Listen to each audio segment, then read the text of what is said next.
നീ ഇത് ദിലീപിനെ കൊണ്ട് വീട് കാണിക്കാൻ പോയ? നിങ്ങളടുത്ത് ഞാൻ എന്താണ് പറഞ്ഞല്ലേ ആവശ്യമില്ലാത്ത പരിപാടി ആയിരുന്നു, വർക്ക്ഷോപ്പിലെ കാര്യം നോക്കി നിൽക്കണമെന്ന്. പിന്നെ നീ യന്ത്രം ഉണ്ടാക്കാനാണ് വീട് കാണിക്കാൻ പോയത്? എന്നിട്ട് നീ കാണിച്ചത് പോട്ട് ആ മുകുന്ദ വക്കീലിന്റെ വീടിന് എന്താണ് കുഴപ്പം? താമസിക്കാൻ കൊള്ളൂലേ? അവിടെ വെള്ളം കെട്ടുമോ? ഇന്റർലോക്കൊക്കെ ഇട്ട് വൃത്തിയാക്കിയിട്ടെങ്കിൽ അവിടെ വെള്ളം കെട്ടോടാ? കെട്ടോടാ തന്നെ. നീ എന്താ പോയി എന്നെ നശിപ്പിക്കാനായിട്ടാണോ നീ? നിനക്കെന്ത് ഈ കച്ചവടത്തിൽ നിന്ന് നിനക്ക് കമ്മീഷൻ കിട്ടി അടങ്ങുള്ളൂ തന്നെ? അന്തസ്സായിട്ട് വർഷാപ്പിലെ പണി കേടാ നീ. എന്തോരം ആൾക്കാർ പരാതി പറയുന്നുണ്ട്, കൊടുത്ത വണ്ടി ഇതുവരെ പണിഞ്ഞു കൊടുത്തില്ലെന്ന്. അവൻ വീട് കച്ചവടം ചെയ്യാൻ നടക്കണം. അത് എനിക്കറിയാം ചെയ്യാൻ, കേട്ടാ.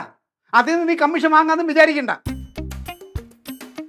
എന്റെ ഉപ്പും ചോറും നിന്നിട്ട് എനിക്ക് താണി അടിക്കാണ്. മതി, നീ നിന്റെ ഇവിടുത്തെ താമസമല്ല മതി. നീ ഇനി കച്ചവടം ചെയ്യണം. നീ കൊടുങ്ങാവളെ പോയിരുന്നില്ല, അവിടെ പോയി നിന്നിട്ട് നീ വീട് വിൽക്കേ പിന്നെ വസ്തു വിൽക്കുക എന്താണോ ചെയ്തോ, കേട്ടാ. കളിച്ചളിച്ചും എടാ തിന്നണ ചോറിനോട് നന്ദി കാണിക്കണ, കൂറ് കാണിക്കണ. പിന്നെ നീ വിചാരിക്കണ്ട ദിലീപിന് നീ വീട് വാങ്ങിച്ചു കൊടുക്കുമെന്ന്. എനിക്കറിയാം അത് ചെയ്യാം, കേട്ടാ. ഈ കച്ചവടം ചെയ്തൊക്കെ മതി, ഇവിടുത്തെ വാസവും മതി.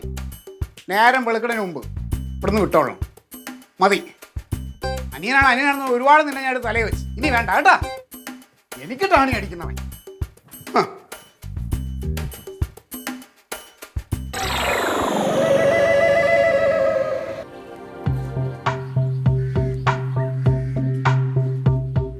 ക്ലീറ്റോ,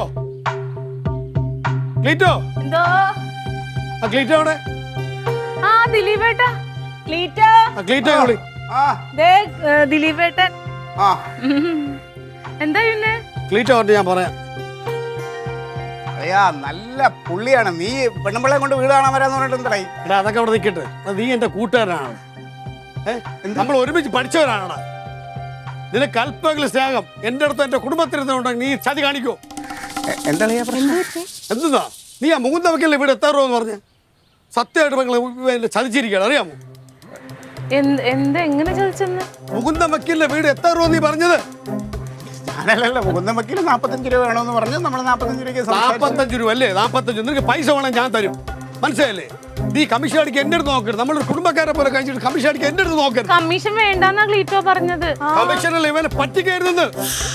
45 രൂപ എത്ര രൂപ പൈസ വേണമെങ്കിൽ നീ അക്കൗണ്ട് ഞാൻ എടുത്തു തരും, മനസ്സിലായോ?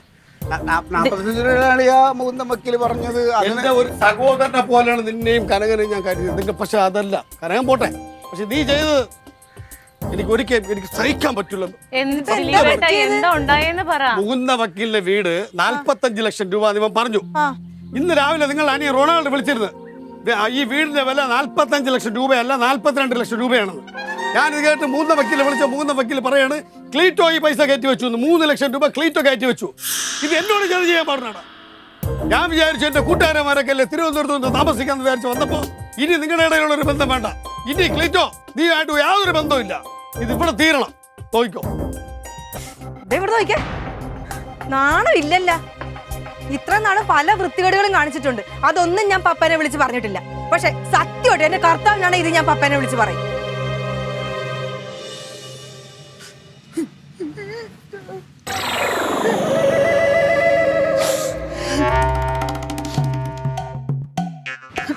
കുറ്റപ്പെടുത്തിക്കോ, എല്ലാരും കൂടെ ചേർന്ന് എന്നെ കുറ്റപ്പെടുത്തിക്കോ. ഞാനെന്തിനാണ് ഇതൊക്കെ ചെയ്തതെന്ന് ആർക്കെങ്കിലും അറിയാമോ? ആരെങ്കിലും അന്വേഷിച്ചാൽ അതെന്തിനാണെന്ന്? 3 ലക്ഷം രൂപ കയറ്റി വെച്ചത് എനിക്കൊറ്റയ്ക്ക് വിഴുങ്ങാനല്ല. അതിൽ നിന്ന് ഒരു 2 ലക്ഷം രൂപ റൊണാൾഡിന് കൊടുത്തിട്ട് 1 ലക്ഷം രൂപ എനിക്കെടുക്കാൻ വേണ്ടിയായിരുന്നു ഞാനത് ചെയ്തത്. പൊന്നെ